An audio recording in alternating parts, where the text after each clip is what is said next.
Okay. Congressman Roscom, what is Congress doing to reduce the mountain of rules and regulations to healthcare manufacturers to reduce their costs? Great question. Just like we practiced. So one of the leads that got buried in the healthcare debate was this tax on medical devices and so forth, which takes away the incentive, frankly, to invest in long-term healthcare technology changes. I mean, it has become a common understanding, and it is all part of our cumulative common experience and expectation that healthcare breakthroughs happen. It has been within all of our lifetimes. We have seen amazing healthcare breakthroughs to the point where it's sort of passé, right? I mean, oh, they're doing what with what? Oh my goodness! And it's like, you know, oh, okay, pass the coffee. You know, it's just it's a thing that we've come to expect. Well, that's because we have a medical technology sector, and like I said before, risk and reward are related. Now, moving forward, if you repeal the bill, which is what I'm proposing, and I think we can get a repeal and replace bill out of the House, one of the areas to begin to work across party lines is for folks that claim to be sort of high-tech devotees to say, look, don't go after American technology by raising taxes on it, and to have that debate. There's also a larger issue here, and this is as it relates to promulgated rules. And what I mean by that is in a public meeting, a town hall meeting in Kentucky, this happened. It was priceless.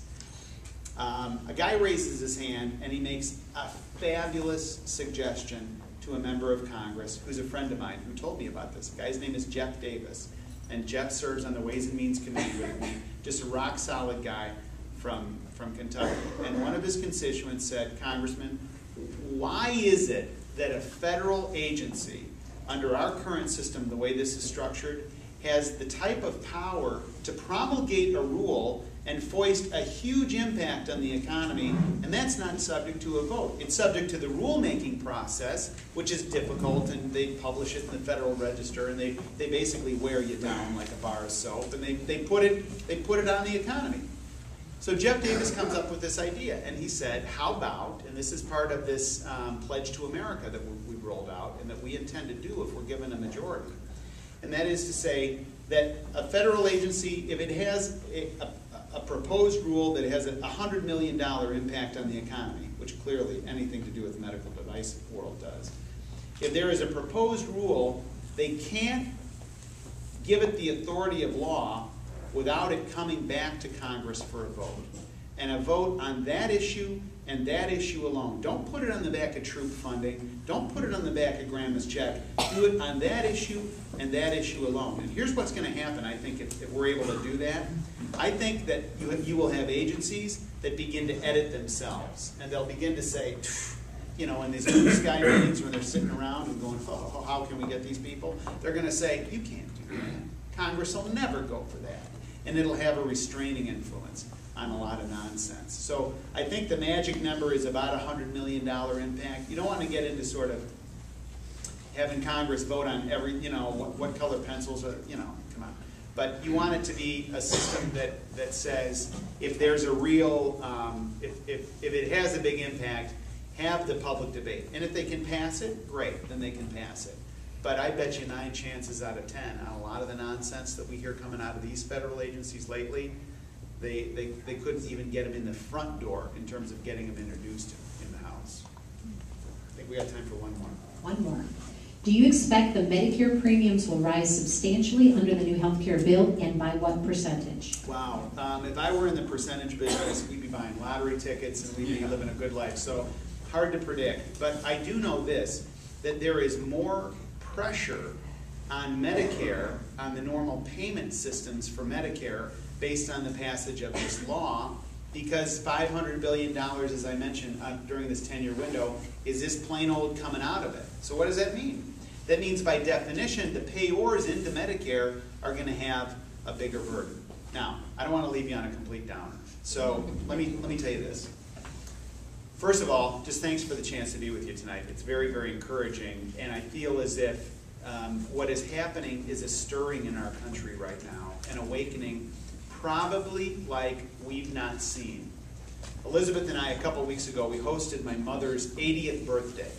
And we live in Wheaton, and it was this great party, and it was all family, and I'm one of 5 kids, and the in-laws were all in, and all the grandkids came in, and my mom and dad just had a great time, and there they are dancing this old tunes, and we're all kind of like, oh, isn't that sweet? And it was really nice. But I began a little bit reflective about my mother and thinking about her and sort of her lifespan. So she's born in 1930 in Oak Park, and she grows up, and as a little girl, she remembers hearing Adolf Hitler's voice on the radio, sitting on 808 South Harvey in Oak Park, Illinois. And you think about somebody who she's seeing all these things. Now, she's not famous, she's just alive during all these things, but really remarkable things that she's seen during the duration of her life. She's seen a lot of stuff. She's been around for 80 years. She's, my dad was in the Korean War, she had brothers in the World War II, and my older siblings kind of missed the whole Vietnam thing by a couple of years. And so all of these adventures, right, that she has seen and she has witnessed. I am absolutely convinced that in my mother's lifespan, she has not seen our country at this season ever.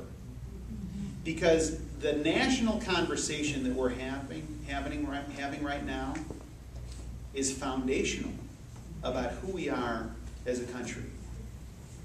So are we a country that basically wants to participate in generational theft, where one generation essentially rips off another generation by piling on debt, by being unwilling to make decisions as it relates to spending, and simply says to the kids and the grandkids, we're going to take your prosperity and you're going to pay. You're going to be put on a tax burden. You handle it.